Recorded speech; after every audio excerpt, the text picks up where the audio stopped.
You should answer the questions as you listen because you will not hear the recording a second time. Listen carefully and answer questions 1 to 6.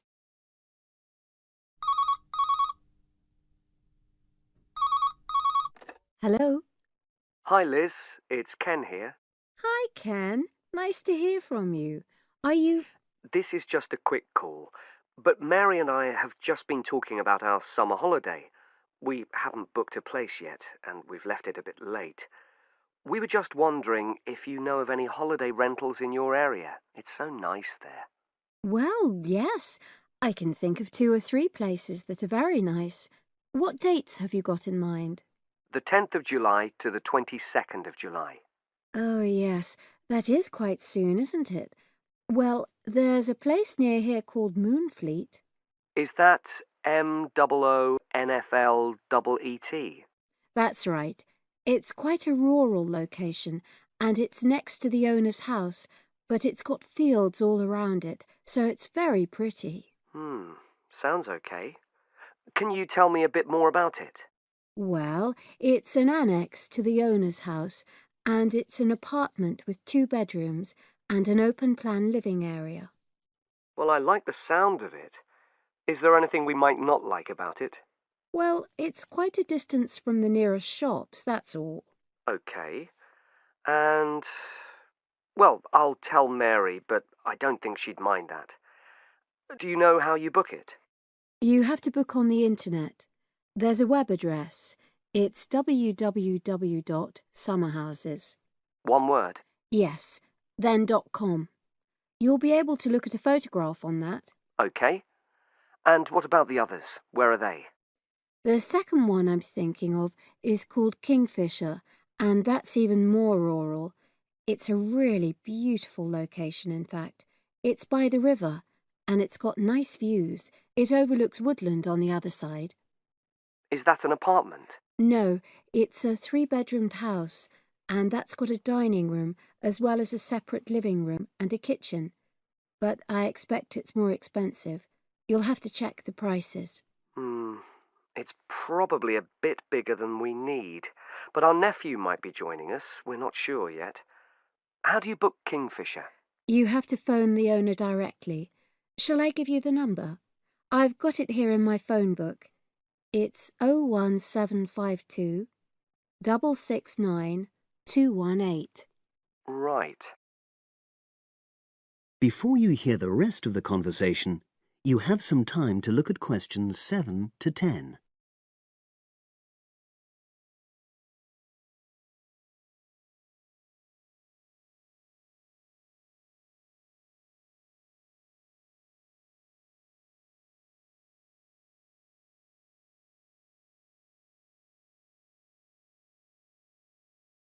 Now listen and answer questions 7 to 10. And you mentioned a third place? Yes, there's a house that my sister stayed in last year. It's called Sunnybanks. Nice name. And the location of that one is rather different. It's in the centre of a village, but it's a very small and quaint place. Did your sister like it? Oh, yes. It's by the sea, so her children really loved it. What's the accommodation like? I'm not sure about the number of rooms because I haven't been in it myself, but I think she said it's quite spacious, and I know it's got its own garden. It's not very big, but it's not shared with anyone else, and it's supposed to be very pretty. Any snags? Problems? The only other thing I can think of is that there's nowhere for parking. The streets are too narrow, so you have to leave your car somewhere else and then walk to the house. It's only about 10 minutes away, but... Okay. Well, I don't think it matters personally. How do you book it? There's an agent you have to contact.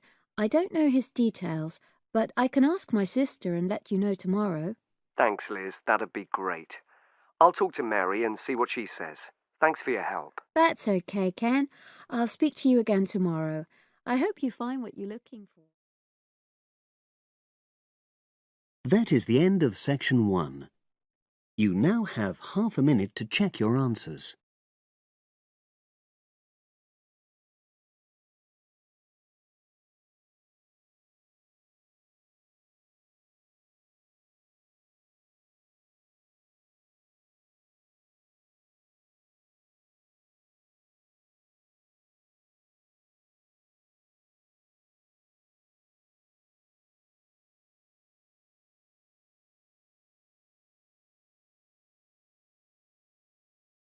Now turn to Section 2. Section 2. You will hear part of a radio program about do-it-yourself house painting. First, you have some time to look at questions 11 to 14.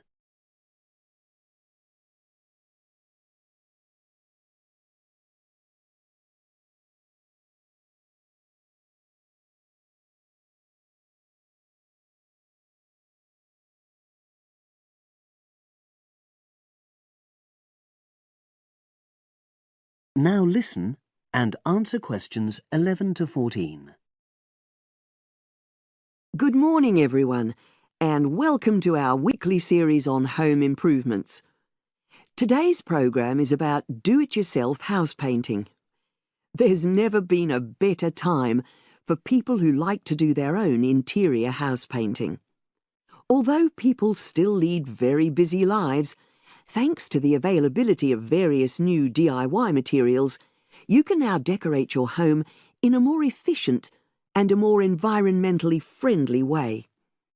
In 2009 alone, approximately 53 million litres of the paint that was sold in the UK were left untouched.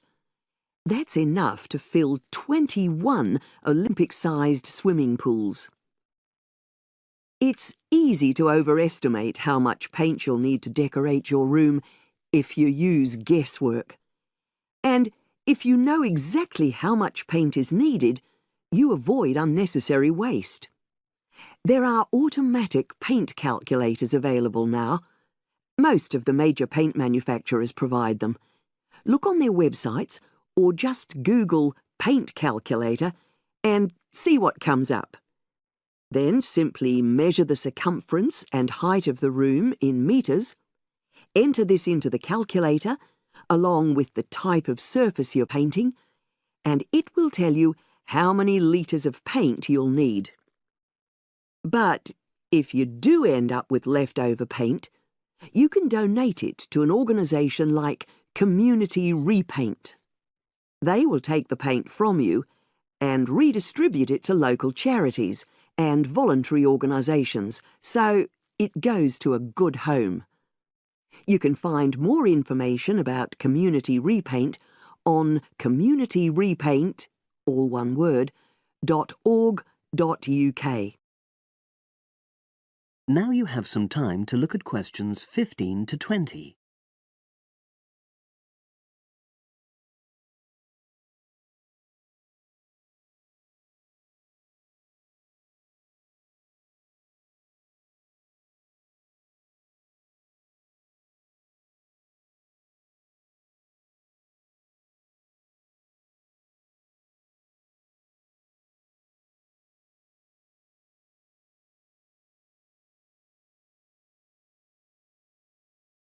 Now listen and answer questions 15 to 20.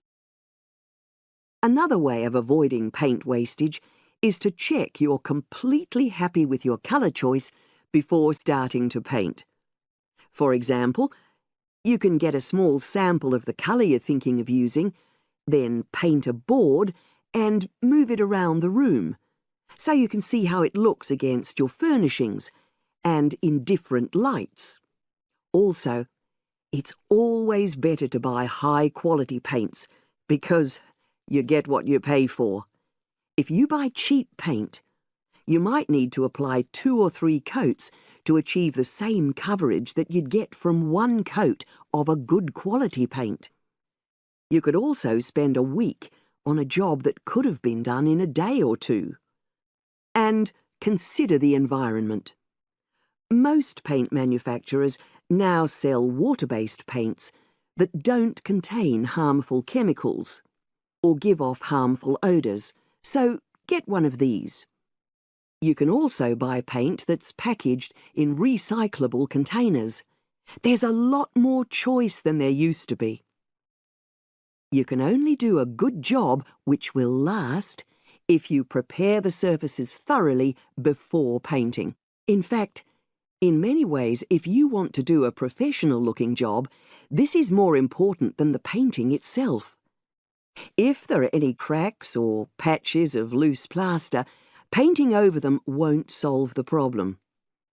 Take the plaster out and fill the holes, allowing enough time for the new plaster to dry.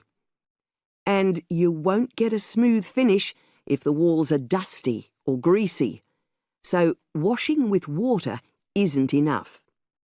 Use a solution of decorator's soap and rinse well with warm water afterwards. When you're ready to paint, we suggest you use a medium pile roller for walls and ceilings. A lot of people tend to use short pile rollers, but these give a patchy finish, and that wastes paint and time. Similarly, long pile rollers can create a thick, textured effect, which looks messy. The same goes for brushes. The stronger the bristles, the easier they are to wash and reuse. And as you've chosen a water-based paint, clean your brushes with cold water, because it's more energy efficient that way. As you're decorating, keep transferring small amounts of paint into a tray and keep topping it up when you need to. This reduces the chance of it being contaminated by dust and pieces of dirt. And finally, water-based paint doesn't have a lingering smell, so that's not an issue anymore. But it's airflow rather than heat that helps the paint dry quicker. So, to help finish the job in the quickest time, leave your doors and windows open. The faster the paint is dry and the job finished, the quicker you can start enjoying your room. In tomorrow's programme, I'll be giving some advice on... That is the end of section 2. You now have half a minute to check your answers.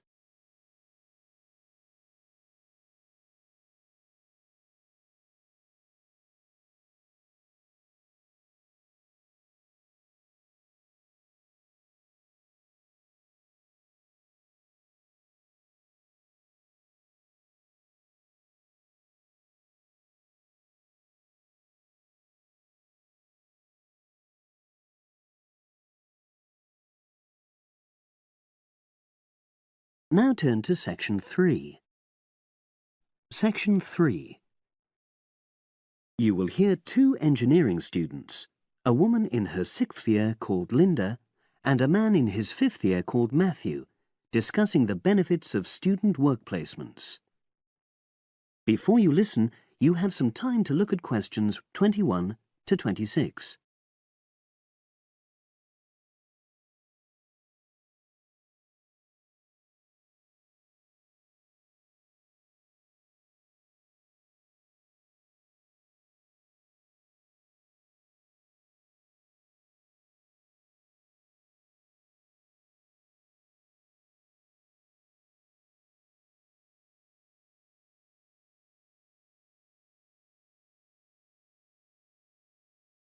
Now listen and answer questions 21 to 26. Hi, Linda. Can you spare a few minutes? Hello, Matthew.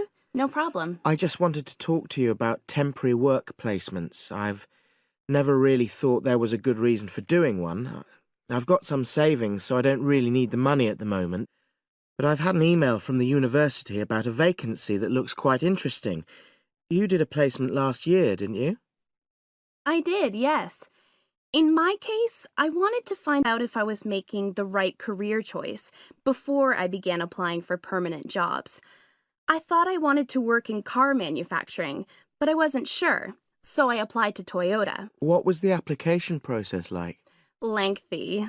There were a lot of different parts to it. The dullest one was a psychometric test. You know, when you have to answer loads of questions about yourself. And you're trying to guess what's the best thing to say. Yes. Then there was an activity that we did in groups, which I found really fascinating. Engineers are renowned for being a bit unsociable, but I thought we made a great team. And we had an individual task too. We had to sort through various business documents and prioritize them. It was just like what you have to do as a student, really, just with different content. What exactly were you doing on the placement? I was helping to design some diagnostic software to identify any waste in the car assembly process. Do you mean waste of materials? No, time. Anything that can speed the process up helps to cut costs. How did the work placement compare to being a student? Was it hard work? Yes, it was. I'd had full-time work before. I've done various unskilled jobs during university holidays, and some of those involve long hours. So I thought I'd find it easy. I was wrong, though. I think when you're on placement, you're always trying to prove yourself. So you push yourself hard to succeed? Yes. But I got a lot of support from my employers. They were always helpful. And then, at the end of the placement, I was given formal feedback. Do you mean on your engineering ability? Well, no. I didn't really need that because we had team meetings every other day. And so I had the chance to discuss technical issues and ask about anything that wasn't clear. The evaluation was about general workplace things, like organizational ability, initiative, that sort of thing. I get the impression you think you benefited from the placement. Well, the best thing is that they've offered me a job for next year. Depending on my exam results, of course, but still. A permanent one? Yes. But apart from that, I learned so much. The industrial environment was much more demanding than the academic one, so my general skills improved, like time management, meeting deadlines. And on the technical side, I learned new software packages, like MS Project. Well, I think you've convinced me that work placements are worthwhile, but while you're here, can you give me advice on something else? Before you hear the rest of the conversation, you have some time to look at questions 27 to 30.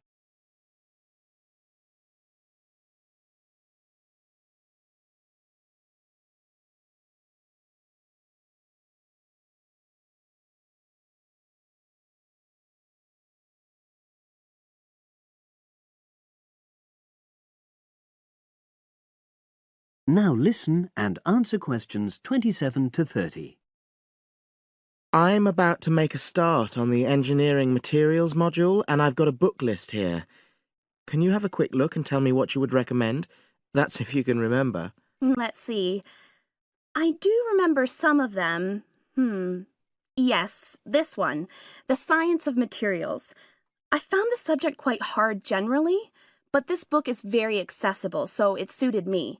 It doesn't cover everything, though. What about this one then, Materials Engineering? Oh, yes. I do remember that. But it's a bit out of date now, isn't it? Unless it's a new edition. I don't think so. But what I liked about it were the pictures. They really helped to understand the descriptions. It's useful just from that point of view.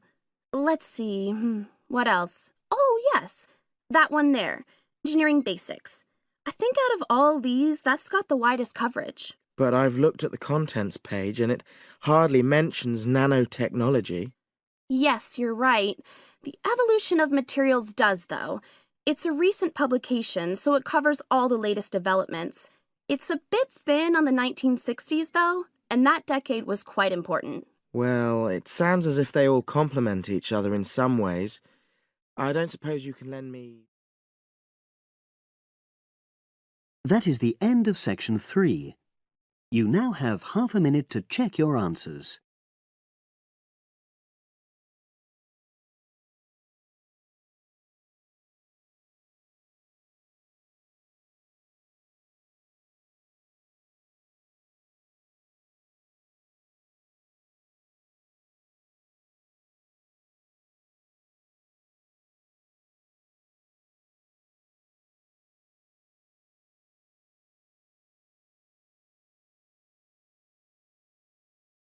Now turn to section 4.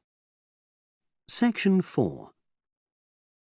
You will hear a historian giving a presentation about techniques to identify the origin of handwritten books from the Middle Ages. First, you have some time to look at questions 31 to 40.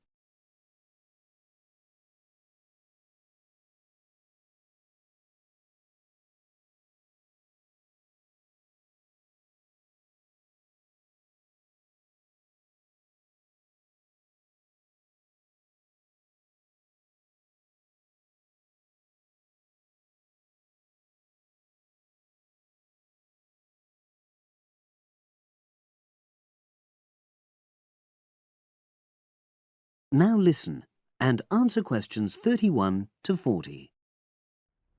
My presentation today is on how the science of genetics is being used to shed light on the origin of manuscripts, anything written by hand, produced in the medieval period, that is, the period between the 5th and 15th centuries AD. As many of you know, thousands of medieval handwritten books still exist today.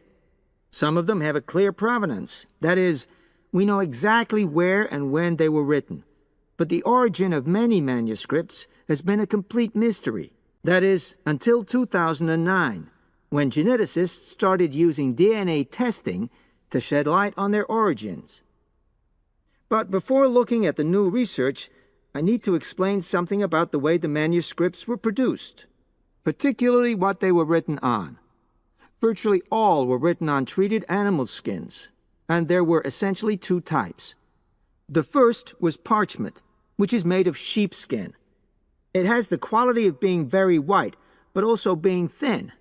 It has a naturally greasy surface, which meant it was hard to erase writing from it. This made it much sought after for court documents in medieval times. The second type is vellum, which is calfskin.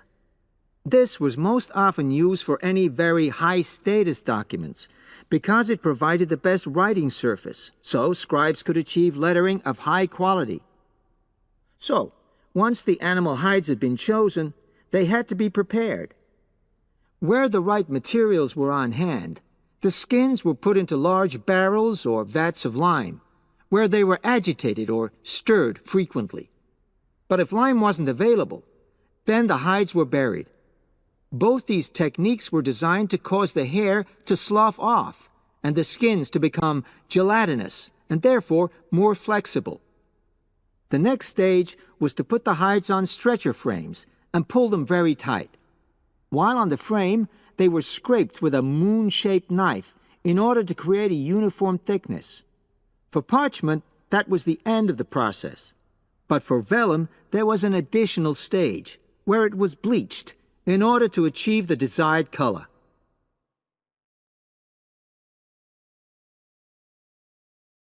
So, what does all this preparation mean for the quest to identify the origins of mystery manuscripts?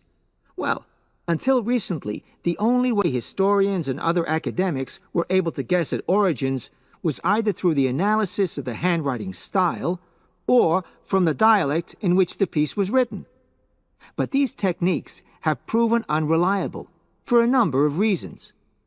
It was thus decided to try to look at the problem from a different angle, to start from what is known, that is, the small number of manuscripts whose origins we do already know.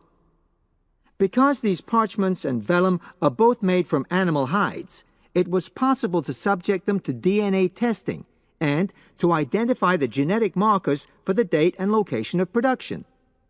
From this was created what is known as a baseline.